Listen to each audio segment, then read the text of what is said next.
Queria convidar você para abrir comigo lá em Lucas, capítulo 9, a partir do 51, versículo 51, nós vamos ler até o 56. Vou convidar você a ficar de pé, depois você vai se sentar. Nós vamos ler aqui esse tremendo texto da palavra de Deus. Aquele que tem a Bíblia, leia, encorajo você nunca abandonar a sua Bíblia de papel. Pastor, não posso ter a Bíblia eletrônica? Deve. Quanto mais, melhor. Mas não necessariamente você descartar a sua Bíblia de papel, jogar para um lado, porque nós aprendemos quando nós estamos expostos, à palavra de Deus, e nós precisamos saber onde se encontra. Se um dia você precisar da palavra e você não tiver a internet ali, o que você vai fazer? Você vai perder a oportunidade. Então, não quero que isso aconteça, mas a palavra do Senhor, ela é tremenda e nós precisamos tê-la no coração. A partir do 51 diz assim: E aconteceu que, ao se completarem os dias que devia ele, Jesus, ser assunto ao céu, manifestou no seu semblante a intrépida resolução de ir para Jerusalém. E enviou mensageiros que antecedessem. Indo eles, entraram numa aldeia de samaritanos para ali preparar repousada. 53. Mas não o receberam, porque o aspecto dele era de quem definitivamente ia para Jerusalém. Vendo isso, os discípulos Tiago e João perguntaram: Senhor, queres que mandemos descer fogo do céu para os consumir? Jesus, porém, voltando-se, os repreendeu e disse: Vós não sabeis que espírito sois? Pois o Filho do Homem não veio para destruir as almas dos homens, mas para salvá-las. E seguiram para outra aldeia. Feche os teus olhos, abra o teu coração para a palavra de Deus. Creio que nós servimos um Deus que tem boca e fala aos homens. Pai amado, nós agradecemos ao Senhor pela porção da tua palavra. Agradecemos porque o Senhor nos trouxe aqui nesse lugar. E eu creio que não foi uma coincidência, mas a providência divina que nos permitiu estar aqui nessa noite. Clamor do nosso coração que o Senhor possa falar conosco. Nós precisamos entender aquilo que está no teu coração. Por isso eu te peço que todo impedimento, Senhor, tudo aquilo que não coopera para a palavra do Senhor, Senhor, entrar nas vidas e nos corações, que seja rejeitado em nome de Jesus. Que as almas e as vidas e os corações, as faculdades estejam prontas e dispostas a receber da parte do Senhor a porção que o Senhor tem para nós nessa noite. Eu peço por esses que estão aqui presencial, mas também aqueles que nos assistem pela internet, que a poderosa palavra de Deus alcance cada um deles e sejam renovados pelo poder que existe na tua palavra. Nós agradecemos ao Senhor já, em nome de Jesus oramos. Amém. E amém. Você pode se assentar, por favor.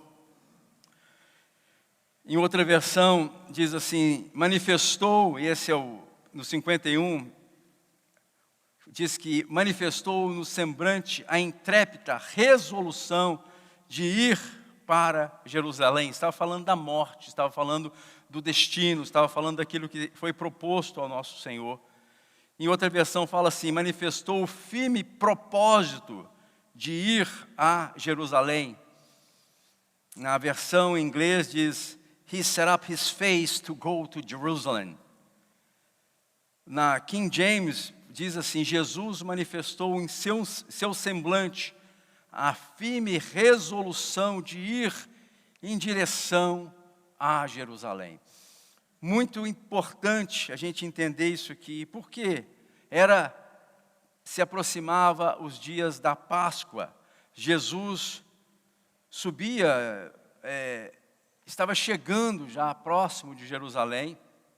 Ele sabia que o tempo dele já era chegado e ele ia com os seus discípulos pelo caminho. Nós sabemos que a um judeu era necessário que ele aproximasse do templo pelo menos 3 vezes ao ano para que celebrasse as festas do Senhor. E agora era Páscoa, e ele estava indo naquele mesmo caminho. Quem conhece Jerusalém sabe qual o percurso que eu estou falando. Eles vinham do norte de Jerusalém, da Judéia, da Galiléia. Eles passavam pela beira do Jordão, que era um caminho mais fácil, com água. E ali, quando chegavam na reta, ali antes de chegar no Mar Morto, eles subiam em direção a Jerusalém. E ele estava percorrendo esse caminho, né, com seus discípulos. E foi uma viagem muito interessante ali. O Senhor Jesus sabia que era a última viagem que ele faria, né, com seus discípulos. E ali aconteceu várias coisas. Quando você tiver a oportunidade, eu queria que você estudasse, né, esse capítulo de Lucas. O que aconteceu ali foi algumas coisas bem peculiares. Ele logo no começo, ele teve que enfrentar um tremendo de uma discussão entre os seus discípulos, porque eles estavam discutindo quem seria o maior, quem seria aquele que estaria com ele. Né? Você vê Jesus lidando com a situação. Um pouco mais na frente, ele lida com outra situação. João, em Lucas, mesmo capítulo, João vê um homem expulsando demônios em nome de Jesus, e João fica bravo e fala assim, mas eu proibi de fazer isso. Eu creio que João falou com ele, fica aí demônio, não sai não, porque você não está conosco. E Jesus falou, não é assim, não é assim. E Jesus lutando com essas questões de contendas, questões de partidarismo.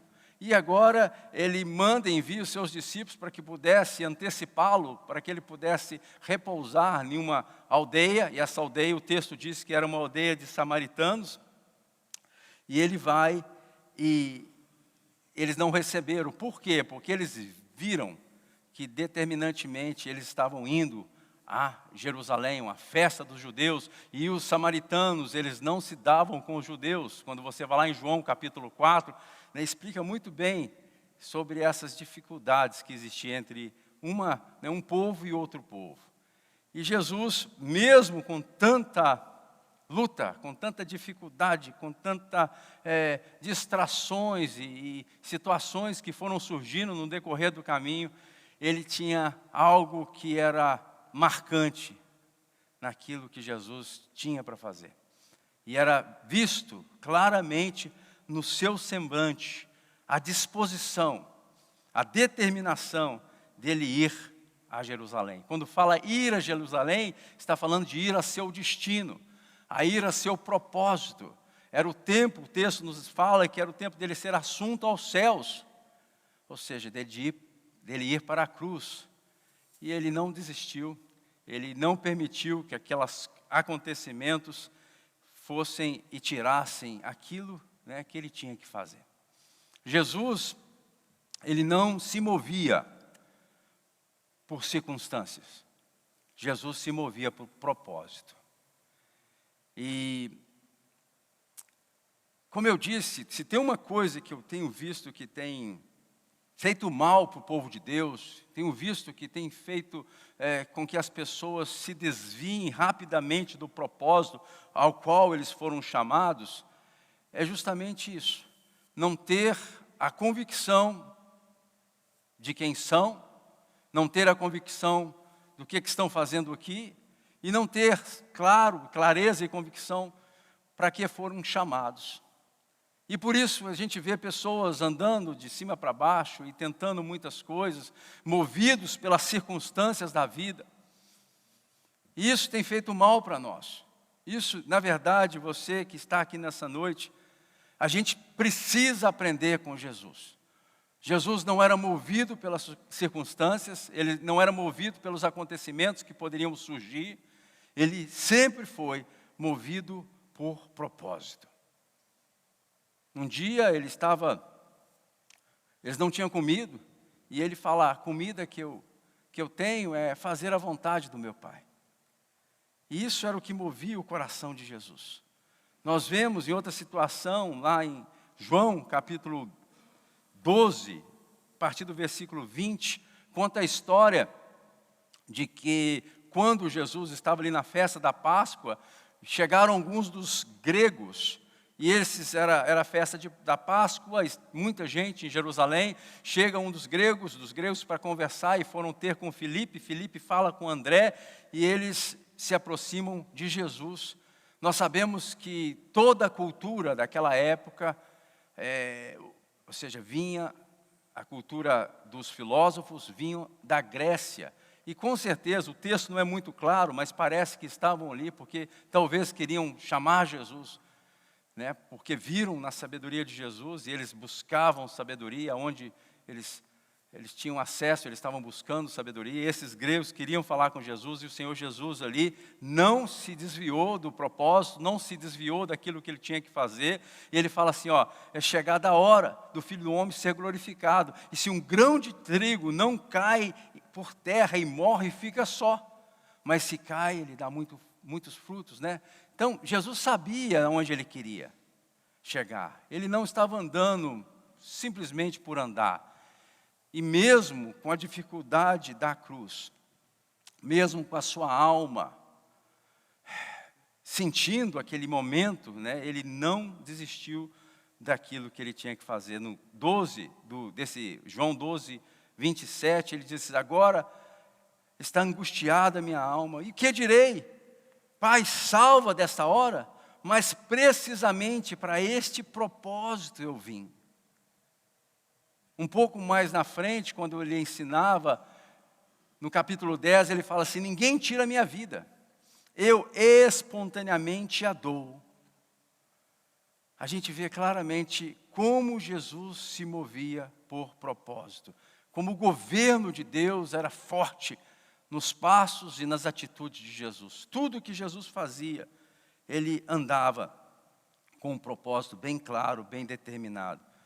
E Jesus, ele, mesmo com tantos desafios, mesmo com os seus discípulos dando trabalho ali, mas Jesus seguia resoluto, ele estava convicto, ele estava determinado que ele precisava ir a Jerusalém. Em outras palavras, ele precisava ir para a cruz. E tem gente, verdadeiramente eu digo aqui, não é, mas tem gente que tem essa mentalidade, muitas vezes carregada, uma mentalidade fragilizada. As pessoas se abatem muito facilmente, elas são fragilizadas, estão debilitadas, elas começam uma coisa e não terminam, elas renunciam muito facilmente na primeira luta, no primeiro desafio, na primeira dificuldade que se apresentam, elas chutam o pau da barraca, elas abandonam o barco, elas renunciam àquilo que Deus colocou para eles fazerem, eles abandonam completamente a obra, eles abandonam aquilo que Deus tem para cada um, e isso na verdade não é bom. Desistir daquilo que Deus colocou para a gente fazer não é bom. A mentalidade de Jesus não era assim. A mentalidade de Jesus, a postura de Jesus, a atitude de Jesus, nunca foi dessa forma. Jesus sabia daquilo que ele tinha que fazer. Ele tinha consciência, ele tinha clareza daquilo que Deus, Pai, tinha colocado para ele fazer aqui. Infelizmente, a gente lida muito com isso, né? Com pessoas que desistem, fragilizadas muitas vezes, porque elas não sabem o potencial que Deus colocou em cada um deles. Eles não sabem que são filhos de Deus, chamados para andar com Deus, que dentro de cada um de nós, aqueles que nasceram de novo, aqueles que têm o Espírito Santo, ele habita em nós. Ele habita em nós não é porque ele não tinha morada, ele habita em nós porque tem uma obra, tem um propósito para ser feito através da minha vida e através da sua vida. Deus, nós servimos um Deus proposital, nós servimos um Deus que faz todas as coisas da forma que elas não são feitas por ser feitas, mas todas as coisas, até o corpo humano, você vai observar no nosso corpo, cada parte, por mais insignificante que pareça, todas as partes do nosso corpo têm um propósito. Até as curvas da sua orelha, irmão. É mesmo, é.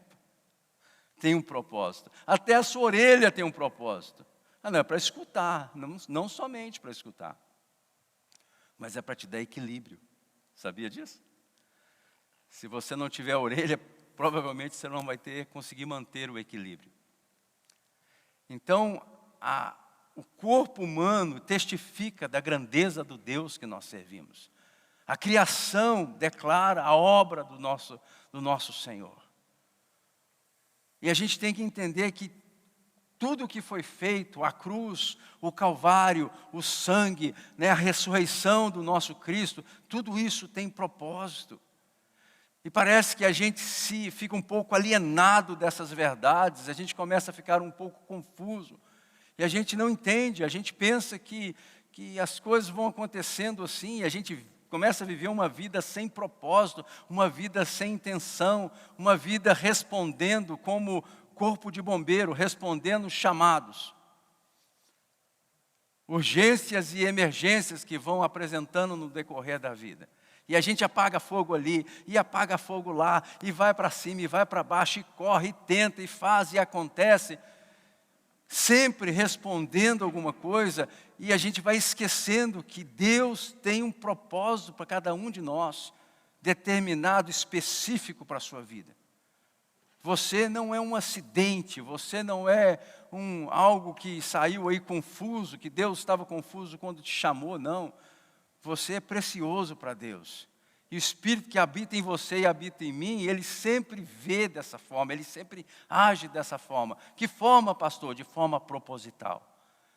E como que a gente assume isso que Deus tem para nós? Nós assumimos isso quando nós desejamos e abrimos o nosso coração, a nossa vida, para que o governo de Deus tome a nossa existência, tome a nossa vida. O que é o governo de Deus? São os conceitos do reino de Deus. É aquilo que Deus tem para fazer na nossa vida. É a lei do reino. É aquilo que Deus nos chamou para estar envolvido. Então, isso tem que mudar. E às vezes as distrações da vida, as urgências que vão surgindo, parece que nos impedem de fazer aquilo que nós temos que fazer. E nos tornamos fragilizados. Não existe, às vezes, resiliência em nós para continuar a caminhada de fé. Isso, às vezes, atrasa o percurso. Estava lendo sobre Helen Keller. Não sei se você já ouviu falar. Ela nasceu uma criança... Nasceu em 1880 e morreu em 1968, morreu com 88 anos, você que é bom de matemática. Uma menina inteligente, admirável. E ela, quando ela tinha quase 2 anos, ela tinha 1 ano e 9 meses, ela aparece com uma febre muito intensa.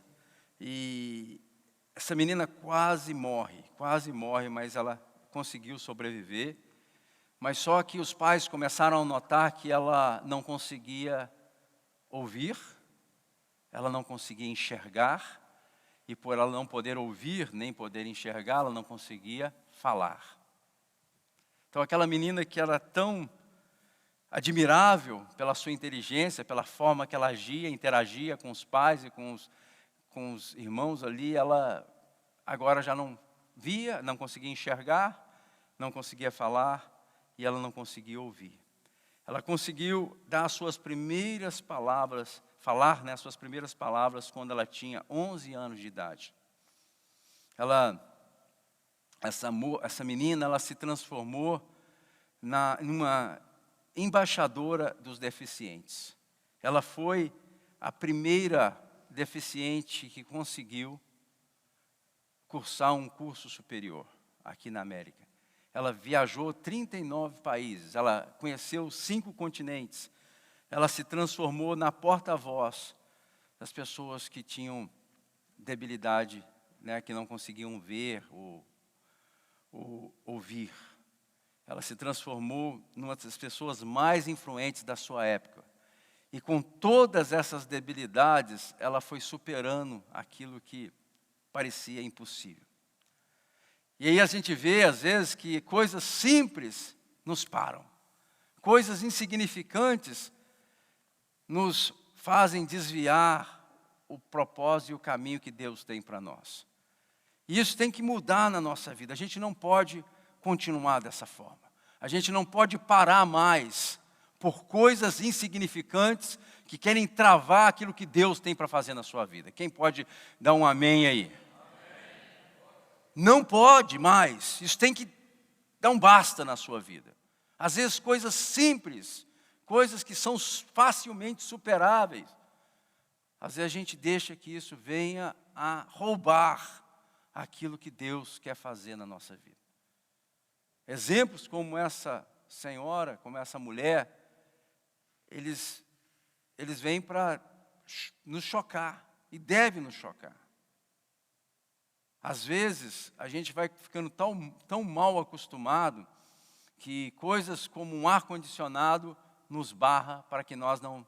Ou um heater que não está funcionando, talvez, na temperatura correta, e a gente começa a entrar num processo de murmuração, e a gente começa a só ver defeito, a gente só começa a ver aquilo que não tem, ao invés de enxergar aquilo que Deus já tem nos dado. E a gente vai, dessa forma, nos sabotando.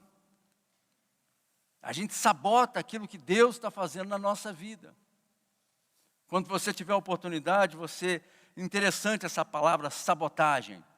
Sabotagem, essa palavra ela é muito antiga, ela vem quando, na Revolução Francesa, eles queriam parar as fábricas, e ali existia uma fábrica de tamanco, e esses tamancos eram chamados de sabotes.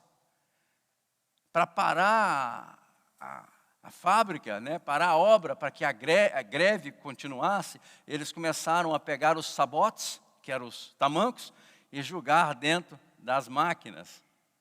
Daí vem a palavra sabotagem. Tem muita gente que está sabotando a sua própria história. Tem muita gente que está sabotando o seu próprio destino. Porque circunstâncias, situações se levantam e a gente não tem a resiliência necessária para superar e abraçar aquilo que Deus quer fazer na nossa vida. Deus, o Senhor, nunca falou que a nossa caminhada com Ele seria simples ou fácil. Pelo contrário, o Senhor vem e nos avisa. No mundo vocês vão passar por aflições. Mas tende o quê? Bom ânimo. Sejam animados no Senhor. Sejam firmes no Senhor. Firmes e inabaláveis na obra do Senhor. E isso não pode, essa atitude ela tem que deixar o povo de Deus. O povo de Deus tem que entender que nós estamos vivendo tempos de guerra, literalmente tempo de guerra. E a gente precisa assumir a nossa postura, assumir aquilo que Deus tem para nós e continuar a boa batalha da fé. Agora, eu queria deixar para os irmãos 3 observações nesse texto, nessa passagem, que nos ensinam e nos ensinam muito. A primeira coisa que eu acho importante da gente observar aqui é a motivação de Jesus. Motivação é algo muito, muito, muito importante. Motivação é algo que te leva a tomar uma ação. Se você partir a palavra, motivação é uma palavra composta. O motivo da ação. E a motivação de Jesus era tão perceptível que até aqueles samaritanos ali entenderam.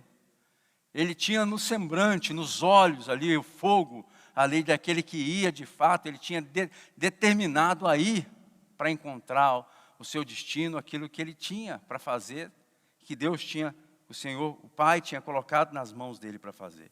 Então, a gente precisa entender que as motivações nossas são importantes.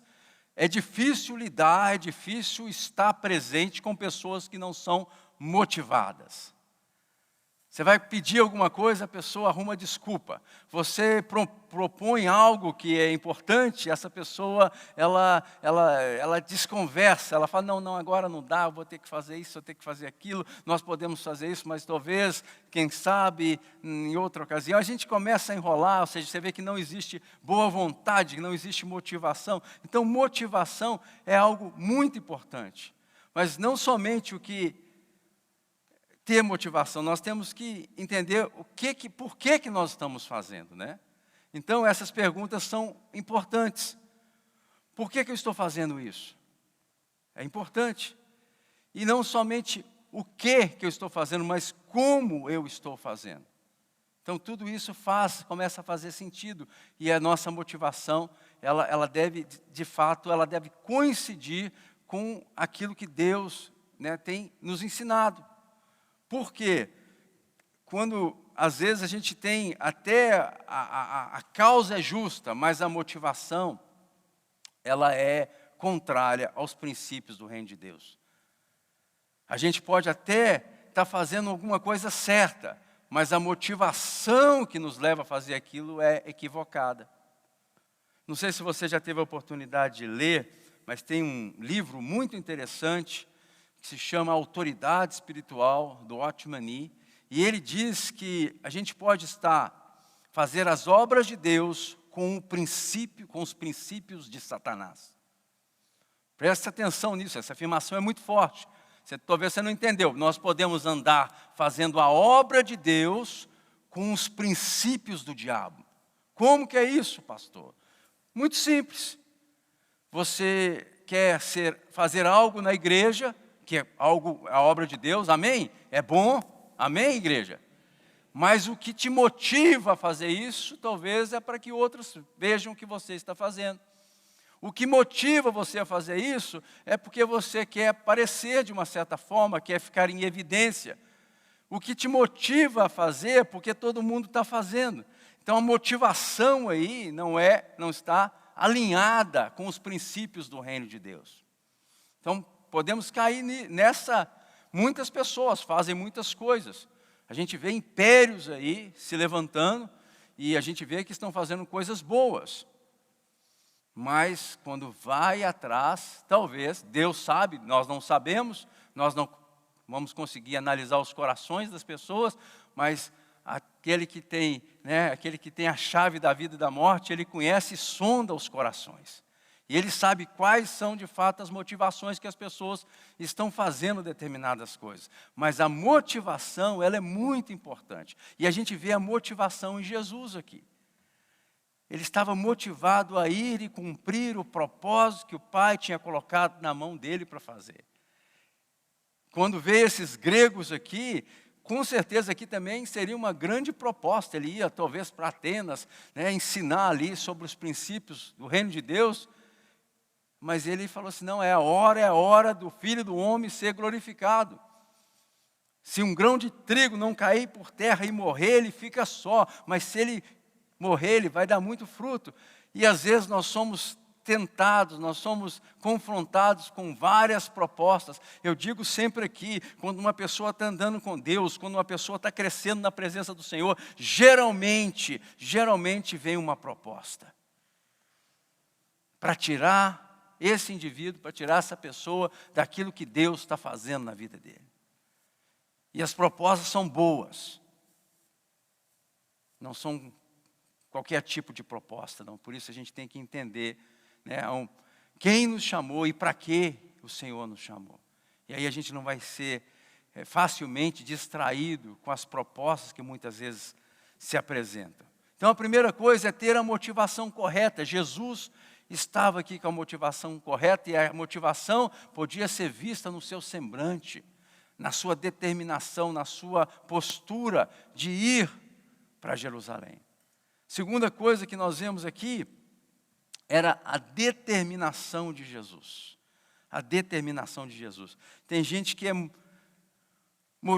movida somente pela motivação, mas juntamente com a motivação a gente deve ter a determinação, né? Então, os dois caminhando juntos fazem sentido, ou seja, motivação e também a determinação. Os dois são muito importantes, porque a determinação ela vai fazer com que você não erre o alvo.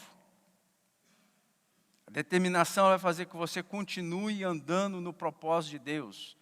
A motivação vai trazer força, agora a determinação vai trazer o alinhamento do propósito de Deus na sua vida. E aí você não vai ficar andando para cima e para baixo, você não vai mudar de opinião. Um dia você quer uma coisa, outro dia você quer outra. Um dia você pensa de uma forma, outro dia você pensa de outra. E aí vai. Então, essa motivação para fazer as coisas é necessário que seja acompanhada dessa determinação. Eu vou e vou que vou. Se Jesus não tivesse determinado a ir para Jerusalém, quando ele ali foi confrontado, ele foi uma situação complicada, porque os seus discípulos são enviados e eles passam por uma situação de preconceito. Com certeza os samaritanos, eles não receberam ali os discípulos de Jesus. Até o ponto de João e Tiago falou assim: Jesus, quer que nós venhamos aqui orar para que a gente possa chamar fogo do céu para poder torrar esse povo todo aqui? Ficaram nervosos. Houve ali algo, o negócio pegou ali, não foi algo simples. Até o ponto de Jesus falar assim: vocês não sabem que espírito vocês são? E ele poderia ali ficar distraído. Às vezes, quando a pessoa não está determinada em fazer aquilo que Deus tem para ela fazer, ela se envolve com várias distrações. A vida, ela proporciona as distrações que vão, às vezes, nos desviando do caminho, vão nos atrasando daquilo que Deus quer fazer na nossa vida. E a gente fica fazendo assim, dando volta, dando volta, dando volta. Não sei se você já teve a oportunidade de ver um fusquinha num atoleiro. Não andem, né? Se não empurrar, ele não sai, ele fica ali. Aqui a gente atola numa atoleira, na neve. Né? Então aqui, mais ou menos, se fosse fazer a aplicação para nossa realidade aqui, seria como um carro que só tem a tração na parte de trás. E o carro fica assim, dando volta e não sai para lugar nenhum. Quando sai, ele começa a fazer para um lado, vai para o outro, vai para um lado, vai para o outro. Assim tem muita gente que está andando nessa proposta de vida. Está andando, está só patinando no mesmo lugar e não está conseguindo avançar na vida. Quando a gente entende o governo de Deus, quando a gente aplica aquilo que Deus tem para nós, a gente tem uma vida semelhante à postura de Jesus. Assim. Ele não saiu para a direita, ele não saiu para a esquerda, ele foi diretamente naquilo que Deus tinha para ele. Era o destino, era aquilo que Deus tinha colocado para ele fazer. E eu escrevi aqui: motivação traz a força e a determinação traz a direção. E tem que ter os dois. Porque senão a gente parece aquele cara que vai trabalhar, vai para o gym, cheio de motivação, mas ele não sabe o que ele está fazendo. Ele não tem a direção correta para o que ele está tentando fazer. Então ele começa, a motivação ela tem prazo de duração. Ele não consegue ficar muito tempo fazendo aquilo. A motivação dele vai embora rapidamente. E determinação, ela sem o governo de Deus, ela é obstinação. Quando a pessoa ela é determinada, mas ela não é governada, ela se torna obstinada. Está entendendo, gente? Obstinado, ou seja, eu vou fazer, mas ela não é governada por Deus. Ela não está andando no princípio da palavra. Ela não está sendo direcionada pelo Espírito Santo de Deus. Então ela está operando na sua carne, ela está operando naquilo que ela pensa que é melhor aos seus próprios olhos. Aí tem um nome para isso. É o obstinado. É a pessoa que vai fazer independente. Ela é motivada? É. Ela é determinada? É. Mas ela não tem o terceiro aspecto, que é o governo de Deus, para colocar freio, para colocar direção, para ensinar os princípios. E ela vai seguindo como todo mundo faz. Foi o caso de Satanás. Um anjo sem o domínio, querendo fazer aquilo que era melhor aos seus próprios olhos. Então, que o Senhor nos livre disso. Nós precisamos de motivação. Amém, igreja? Fazer a obra de Deus, ganhar a Filadélfia para Jesus. Glória a Deus. Precisamos disso. Mas não podemos fazer por fazer, porque todo mundo está fazendo. Não, nós estamos fazendo porque nós temos, né, a direção de Deus, nós temos o governo de Deus operando em nós, então nós temos a direção que nós queremos ir. Nós somos determinados em Deus de fazer a vontade de Deus. Isso nos motiva, isso nos direciona, isso nos leva na direção correta. Mas é o governo de Deus que nos dá esse equilíbrio, é o governo de Deus, é o Espírito Santo nos guiando e nos ensinando, que nos faz andar na direção correta. Então Jesus lidou com tudo isso, e nada, nem os empecilhos, aqueles que estavam ali para auxiliá-lo, né, é os que davam mais trabalho. Às vezes nós somos que, infelizmente, damos mais trabalho dentro do reino de Deus. A igreja, ela está fervorosa, a igreja está atuando, a igreja está indo avançando, a igreja está indo para frente. Quando vê, nós mesmos, de uma certa forma, fazemos alguma coisa, é um escândalo, é uma situação, e a gente, por nossa culpa, permitimos que as distrações e o diabo, que sempre se levanta contra tudo que se levanta em nome do Senhor, nos atrase no processo de fazer a vontade do Senhor. Aí continuamos outra vez, tentamos, né?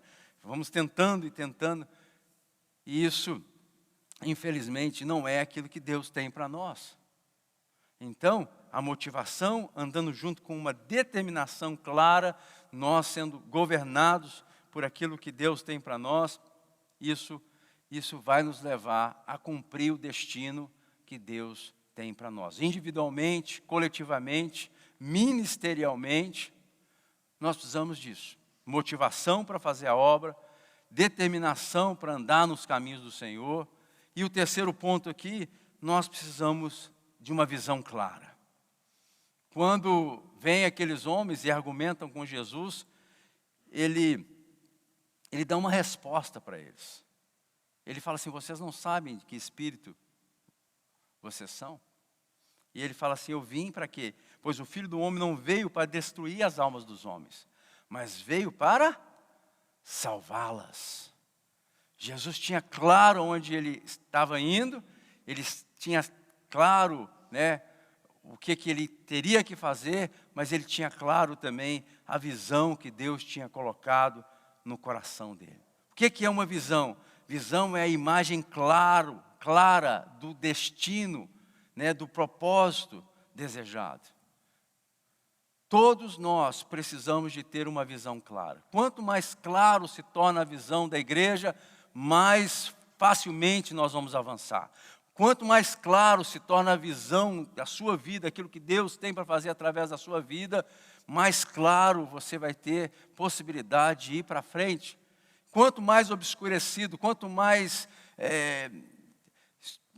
difícil for para que você lidar com as situações, mais você vai travar, mais você vai segurar, porque você não sabe. Nós falamos nessa manhã sobre a questão do propósito. O propósito tem que ser único. Nós não podemos ter 3 visões, 4 visões, porque isso torna em divisão. Nós temos que ter uma visão única para as crianças, para os jovens, para os adolescentes, para as mulheres, para os homens. Uma visão única. Essa visão também ela tem que ser clara. A gente precisa ter clareza naquilo que nós vamos fazer. Essa visão ela precisa ter, né, ela tem que ter alinhamento. A gente não pode cada um fazer uma coisa da forma que pensa. Quando isso vai, quanto mais claro, mais fácil fica. Mas quanto mais obscuro, mais difícil se torna. Então, a falta de visão ofusca, tira o foco, a falta de visão confunde. E nós precisamos entender que Deus, como igreja, individualmente, a gente não pode andar assim, sem ter o governo das nossas vidas. Somente respondendo aos desafios que se levantam dia após dia após dia. Isso não é bom que seja assim. A gente precisa orar a Deus, pedir graça ao Senhor Espírito Santo para que Ele possa revelar em nós aquilo que Ele tem para nós fazer nesses dias. A gente não pode se contentar em somente fazer parte de uma reunião. É importante a reunião, nós encorajamos que todos possam ser presentes e assíduos na reunião, mas o plano e o projeto de Deus na nossa vida é muito maior do que isso. E a gente precisa abraçar aquilo que Deus tem para nós e andar no propósito que Deus nos chamou. Aqui no nosso meio existem pessoas que têm dons específicos. Aqui no nosso meio tem pessoas que têm um chamado específico. Algo que Deus colocou, Deus investiu na sua vida de uma forma muito poderosa, que muitos de nós, mesmo tentando, mesmo com boa vontade, nós não vamos conseguir fazer. Mas porque Deus, Ele investiu na sua vida, para que você possa ser o instrumento de Deus, o canal de Deus, para que através da sua vida Ele seja glorificado. Quem está entendendo aqui? Então a postura nossa de nos deixar entrar no governo de Deus é muito importante. Deixar, ser conduzido pelo Senhor Espírito Santo é muito importante. Estar dispostos a fazer aquilo que Deus tem para fazer através da nossa vida é muito importante. A gente não pode somente nos esconder. A gente não pode somente ficar a contemplar aquilo que está sendo feito. A gente não pode ficar somente esperando que seja o seu irmão do lado que vai fazer. Pastor, como é que eu sei disso? O que Deus tem para fazer através da minha vida? O Senhor coloca pensamentos em ti. Pensamentos que não fazem sentido para o seu irmão da direita nem para o irmão da esquerda, mas fazem sentido para você. É a forma que Deus coloca dentro de você para que você, debaixo, não individualmente, tá, igreja? Nós somos um corpo, e um corpo anda junto. Um corpo, ele está se movendo de forma organizada, não desorganizada. Por mais que um pé seja importante, se você vê um pé saindo assim, correndo, sem ter o corpo com ele, você vai cair para trás de susto. Porque não é assim que Deus faz as coisas. É um corpo andando junto, mas existem características muito peculiares, muito singulares em você. E isso foi colocado da parte de Deus para que você seja um instrumento naquele lugar que o Senhor te plantou. A gente acha que as coisas na nossa vida somos nós que produzimos, mas muitas das coisas que estão acontecendo hoje, foi o Senhor que vem direcionando na sua vida. Para que, através de ti, Deus possa tocar as nações. Através de ti, Deus possa fazer a obra dele. Então, deve haver em nós essa abertura para que o governo de Deus seja estabelecido primeiramente em nós. Seria incoerência, nós queremos que o governo de Deus seja estabelecido em Filadélfia, que o governo de Deus seja estabelecido nesse bairro, que o governo de Deus seja estabelecido na igreja, sem que antes o governo de Deus seja estabelecido em mim. Começa comigo. A responsabilidade começa com cada um de nós. E aí vem uma visão clara. O que é a visão? É a imagem clara de um destino, de um propósito desejado. Jesus sabia para onde ele estava indo. Pergunta que eu tenho para você nessa noite: você tem claro o propósito de Deus na sua vida? Você tem claro aquilo que são as suas motivações para você fazer algumas coisas ou deixar de fazer outras? Será que há clareza na sua conduta? Como que você faz as suas decisões, das mais simples às mais complexas? Como é que você embasa a sua forma de decidir? Eu faço o seguinte, pastor, eu faço assim, molho o dedo e vejo para que lado que o vento está. Se o vento está apontando para lá, é para lá. Se o vento está apontando para cá, é para cá. O que é isso? Você não é índio, irmão. Deus te deu o Espírito Santo. É uma promessa de Deus para nós. que o Espírito Santo ele nos guiaria. Ele é o professor por excelência. Ele nos convenceria do pecado, da justiça e do juízo. Ele nos ensinaria. Ele ia nos ensinar. Ele nos ensina a promessa de Jesus. Então nós temos que crer dessa forma. Nós precisamos entender que nós não somos um acidente cósmico. Nós não estamos aqui para encher lugar. Nós não estamos aqui porque não tinha outro lugar para que eu estivesse. Então eu caí aqui de paraquedas. Não, não tem isso. Deus, Ele vai direcionando as pessoas. Ele vai investindo na vida das pessoas. E nós se tem uma oração que deveria ser parte da nossa história, é pedir que o governo de Deus aumente em nós. Eu queria concluir com isso. Uma passagem que está lá em Isaías, capítulo 9, a partir do versículo 2. Quero ler para vocês.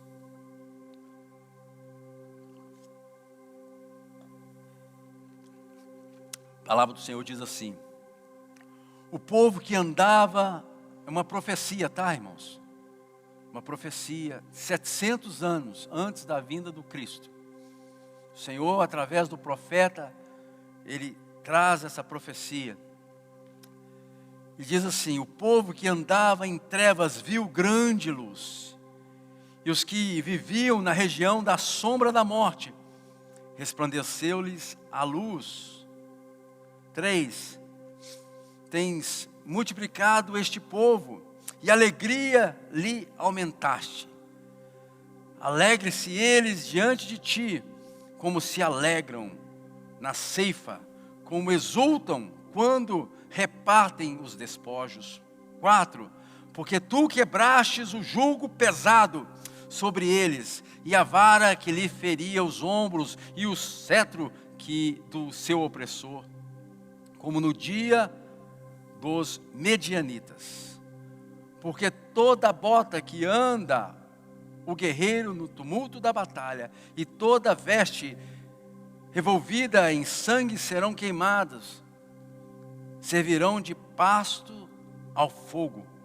Porque um menino nos nasceu, um filho se nos deu, e o governo está sobre os seus ombros.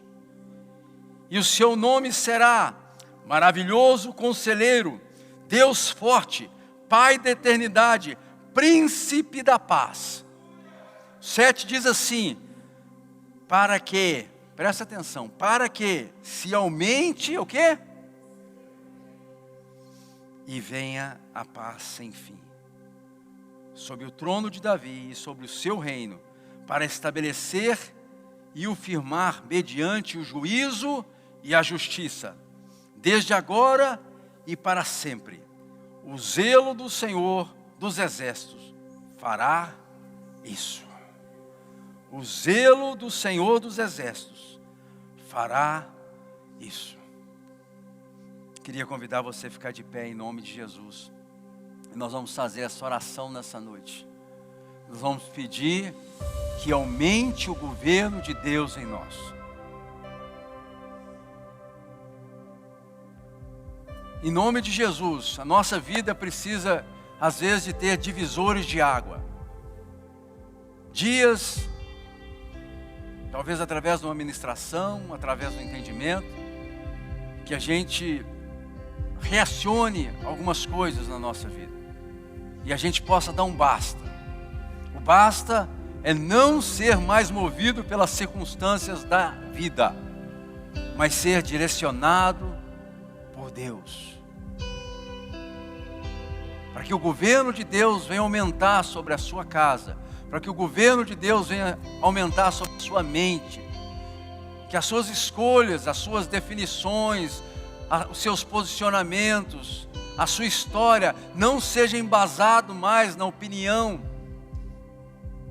das pessoas, do mundo, do século que nós habitamos, mas seja completamente direcionado pela pessoa do Espírito Santo.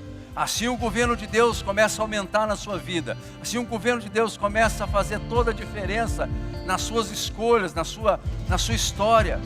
E como Jesus andava completamente movido por propósito, agora nós não vamos ser movidos mais por circunstâncias, mas movidos pelo propósito de Deus. Quando eu tenho a motivação correta, quando eu estou determinado em fazer a vontade de Deus, e quando eu tenho a visão clara do futuro desejado para a minha vida, para a minha história, para a minha família, para a minha igreja, eu começo a dar passos, e as circunstâncias da vida, elas não podem mais me deter.